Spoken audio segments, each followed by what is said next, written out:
뭐 황당하죠. 그러나 앞으로 좀 나가는 것 같으니까 또 다행이죠.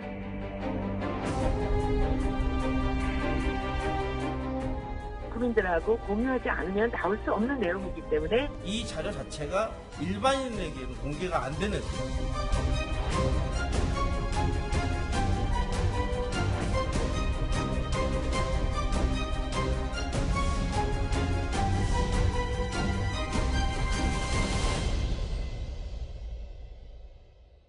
목포 부동산 투기 의혹을 받는 손혜원 의원이 부패방지법 위반과 부동산 실명법 위반 혐의로 불구속 기소됐죠. 이런 가운데 검찰을 정면으로 반박하고 나섰습니다. 크게는 보안 문서가 아니라는 점, 그러니까 자신이 본 문서가 보안 문서가 아니다라는 점을 강조했고요. 시세 차익 등의 목적성이 없기 때문에 차명재산이 아니다라는 주장을 늘어놓은 겁니다. 뭐 황당하죠. 그러나 앞으로 좀 나가는 것 같으니까 참 어이없는 게 이 5개월 동안에 그 뭐 문제의 발단이었던 그 문화재청 관련되는 것은 아무것도 없는 것이었고요. 뭐 국립중앙박물관이니 인사청탁이니 유물 구입 강요니 하는 것들도 뭐 아무 의혹이 없다라는 것이 이제 검찰에서 해소한 내용이었습니다. 자, 손혜원 의원이 한 매체와의 인터뷰에서 이렇게 밝혔습니다. 이 검찰의 불구속 기소 결정에 대해서 황당하지만 다행이다. 그러니까 참 앞뒤가 안 맞는 듯한 그런 얘기인데요. 그러니까 네. 황당하다라고 얘기한 것은 자신이 기소가 안 될 줄 알았는데 기소를 한 것을 볼 때 네. 이거는 황당하다라는 의미인 것 같고요. 그나마 다행이다라고 얘기한 것은 사실 그저 정말 중요하고 도덕성에 치명적이었던 부분이 이제 인사청탁이라든지 유물 구입을 강요했다든지 뭐 이런 부분이었는데 이런 부분은 어쨌거나 그런 억울한 면을 좀 벗었으니까 다행이다. 이런 얘기를 하는 것으로 보입니다. 그러니까 결과적으로 볼 때 도덕적으로 치명적인 부분은 일단 벗어났으니까 다행이지만 아직까지도 완전히 벗어나지 못했으니까 이 부분은 좀 황당하다. 네. 이런 취지로 보입니다. 특히 손혜원 의원은 검찰이 부동산 매입에 동기로 보고 있는 이 보안 문서에 대해서도 정면 반박하고 나섰습니다.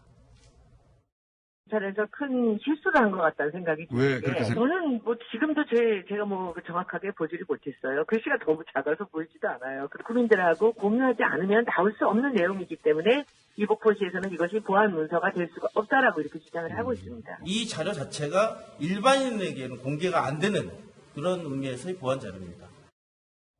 자, 손혜원 의원이 검찰이 근거로 든 보안 자료에 대해서 해명을 내놨는데 문서를 보긴 했는데 글자가 너무 작아서 잘 못 봤다. 이런 얘기를 했어요. 이 해명 때문에 또 논란이 많이 되고 있거든요. 그 검찰이 했던 그 본질적인 이야기는 뭐 정말로 직접적으로 읽었느냐 안 읽었느냐 이거보다 이 자료를 취득을 한 이후에 그 필지를 구입했다는 게 검찰 그렇죠. 쪽의 본질이었던 것 같습니다. 근데 저는 그 손혜원 의원이 검찰 측에서 어제 이제 그 기자회견을 했으니까 어쩔 수 없이 뭔가 인터뷰를 통해서 본인의 어떤 법리적인 그런 입장을 밝힐 수밖에 없는 건 이해를 하는데 조금 저런 이야기는 법정에 가서 조금 더 세세하게 다투는 게 옳지 않나라는 생각이 듭니다. 다만 어떤 SNS나 언론을 통한 본인의 입장은 본인의 어떤 정치적인 책임이나 도의적인 책임 그런 데 조금 초점을 더 맞춰서 국민들께 말씀을 해주셨더라면 하는 아쉬움이 조금 있습니다. 목포시도 지금 검찰 발표에 대해서 크게 반발하고 나섰다고요? 어떤 내용을 반발하고 있는 겁니까?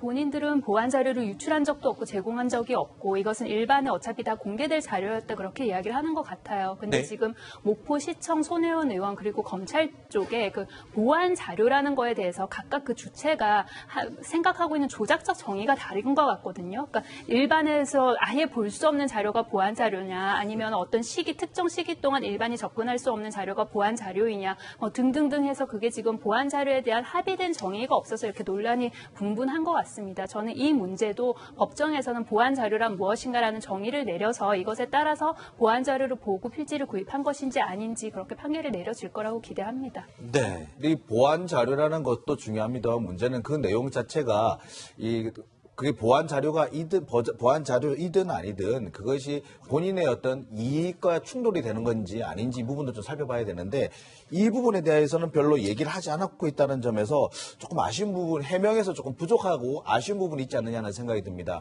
이게 보안 자료이기 때문에 문제가 되기도 합니다만 더 중요한 것은 이 보안 자료에 들어있는 내용이 손혜원 의원의 어떤 그 부동산 구입과 일단 충돌을 하는 이해관계의 충돌이라는 문제를 일으킬 수 있기 때문에 문제가 되는 건데 이 부분에서 좀 해명이 부족하지 않나 싶습니다. 네. 자, 손혜원 의원과 검찰의 주장이 상반되는 부분이 또 있습니다. 검찰은 창성장 운영에 대해서 손혜원 의원이 관여를 했다고 보고 있고요. 손혜원 의원은 수익에 관여한 바가 없다라는 주장을 하고 있는데 이건 또 누구 말이 맞는 건가요?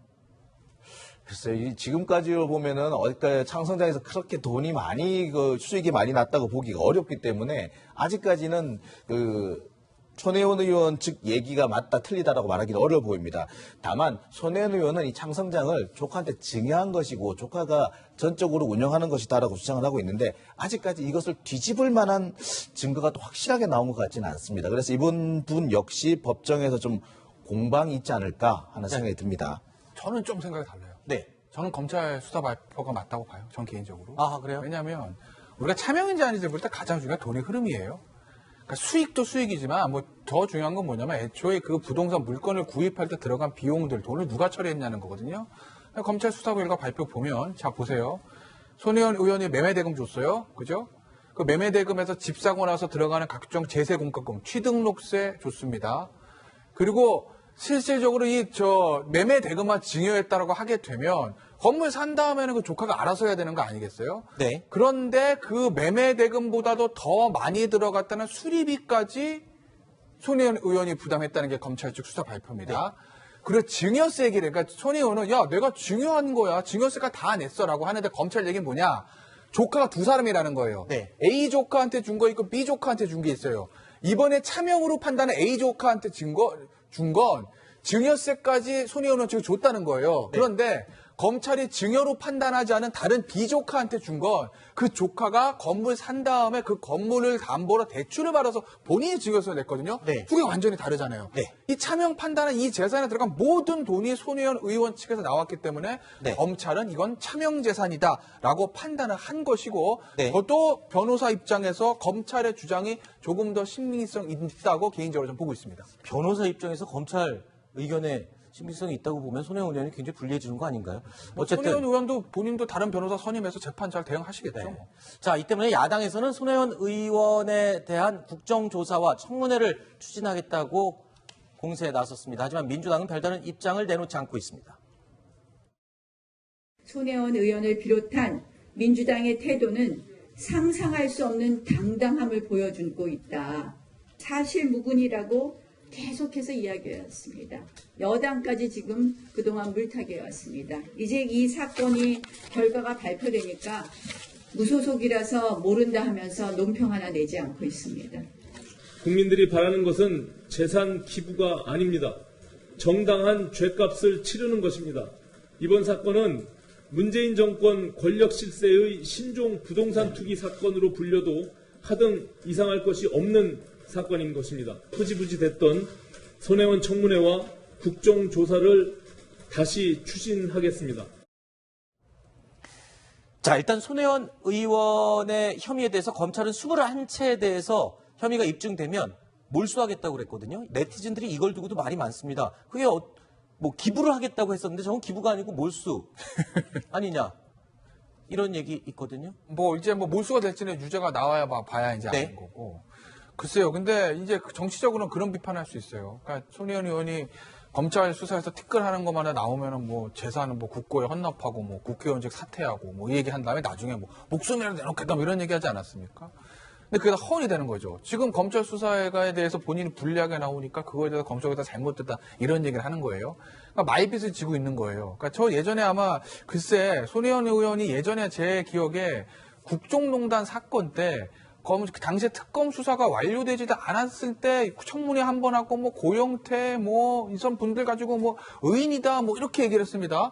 모든 사실이 확정된 거냐 얘기를 했어요. 검찰 수사에는 더 했겠죠. 그런데 지금 본인이 관련된 검찰 수사에 대해서는 이게 무리한 수사다 이런 얘기를 하는데 만약에 손혜원 의원이 야당 의원이라면 이거 정치보복입니다. 무리한 수사다라고 말을 할 수 있을 수도 있습니다. 현재 당정은 무소속이지만요. 어찌됐건 간에 김정숙 여사와 여고 동창이고 김정숙 여사와 실제는 어떤지 모르겠으나 굉장히 가까운 것을 알려져 있는 손혜원 의원에 대해서 지금 대통령 지지율이 50%에 육박하는데 검찰에서 없는 걸 만들어서 무리한 수사를 한다? 네. 글쎄, 저는 납득이 되지 않아요. 손혜원 의원의 알겠습니다. 부장들이. 자, 다음 6번째 이야기로 이어가겠습니다. 만나보시죠.